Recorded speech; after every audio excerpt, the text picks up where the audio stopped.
ISKCON একটি সংগঠন যা নিজেদের আধ্যাত্মিক আন্দোলন হিসেবে পরিচিতি দিয়েছে, কিন্তু এর আড়ালে কি লুকিয়ে আছে ভিন্ন কোনো উদ্দেশ্য?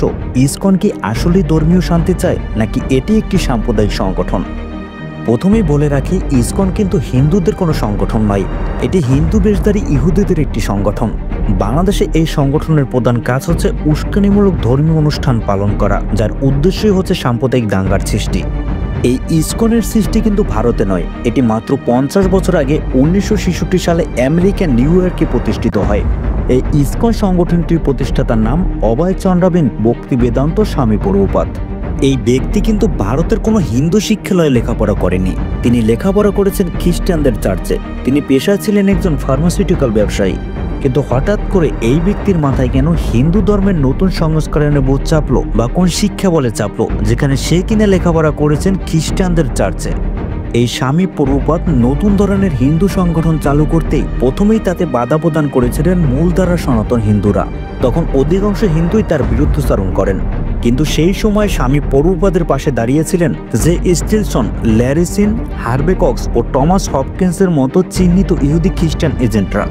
যে সংগঠন মূলধারার হিন্দুরাই সমর্থন করেনি, সেই সংগঠনের পক্ষ নিয়েছে ইহুদি খ্রিস্টান এজেন্টরা। এক্ষেত্রে কি বোঝায়? এই সংগঠন কি হিন্দু বেশধারী ইহুদিদের সংগঠন নয়।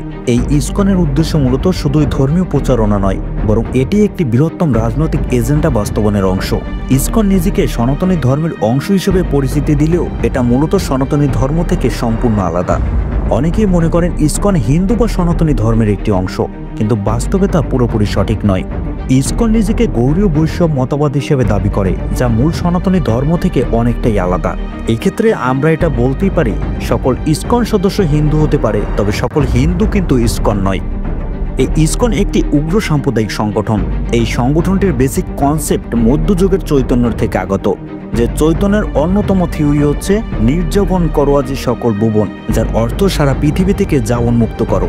আর যাবন দ্বারা এখানে মুসলমানকে বোঝানো হয়েছে। উল্লেখ্য, এই সংগঠনটি হিন্দুদের অধিকাংশ বেসিক কনসেপ্টই স্বীকার করে না। তারা হিন্দুদের উপর সম্পূর্ণভাবে নিজস্ব কনসেপ্ট চাপিয়ে দেয়। এই ইসকন সংগঠনটি মূলত একটি এনজিও টাইপের সংগঠন, যারা নিম্ন বর্ণের বা নিম্ন শ্রেণীর হিন্দুদের দলে বেরিয়ে দলবাড়ি করে। এজন্য লক্ষ্য করলে দেখবেন এদের আস্থানাগুলো হয় ওই নিম্ন বর্ণের হিন্দুদের আস্থানার পাশেই। যেমন ঢাকার স্বামীবাগ মন্দিরের পাশে কিন্তু ইসকন মন্দির। আর এখানে ইসকন মন্দির স্থাপন করা হয়েছে কারণ এই স্বামীবাগে রয়েছে বিশাল মেথরপট্টি, আর এই মেথরপট্টি নিম্নবর্ণের হিন্দুদের নিয়ে তারা দলবাড়ি করেন। ঢাকার বাইরে লক্ষ্য করলে দেখা যায় সিলেটেও ইসকনদের প্রভাব বেশি, যার কারণ চা শ্রমিকদের বিরাট একটি অংশই কিন্তু নিম্ন শ্রেণীর হিন্দু। আর এই সংগঠন ইসকন জানে নিম্ন শ্রেণীর মানুষদের সহজেই দলে বেরোনো সম্ভব। বাংলাদেশের ইসকনের কার্যক্রম শুরু থেকে বিতর্কিত। ঢাকার স্বামীবাগ মন্দির দখল করে স্থানীয় সনাতনদের উৎখাত করেছে এই ইসকন।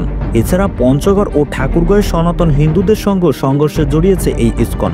স্বামীবাগ মসজিদে তারাবি নামাজ বন্ধ ও সিলেটও এমন বিতর্কিত কর্মকাণ্ডে ঘটিয়েছে এই ইসকন সংগঠন।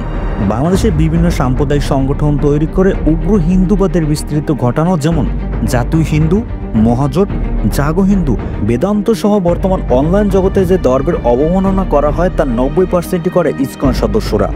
বাংলাদেশে যদি এখনই এই ইসকন সংগঠনকে নিষিদ্ধ করা না হয়, তবে ভবিষ্যতে বাংলাদেশের জন্য বড় ধরনের বিপদ অপেক্ষা করছে।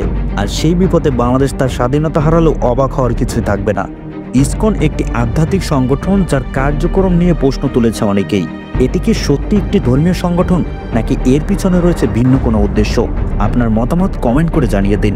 আসুন নিজে সতর্ক হই এবং অন্যকেও সতর্ক করি। ভিডিওটি ভালো লাগলে লাইক, সাবস্ক্রাইব করে তথ্যমানের সাথেই থাকুন। ধন্যবাদ।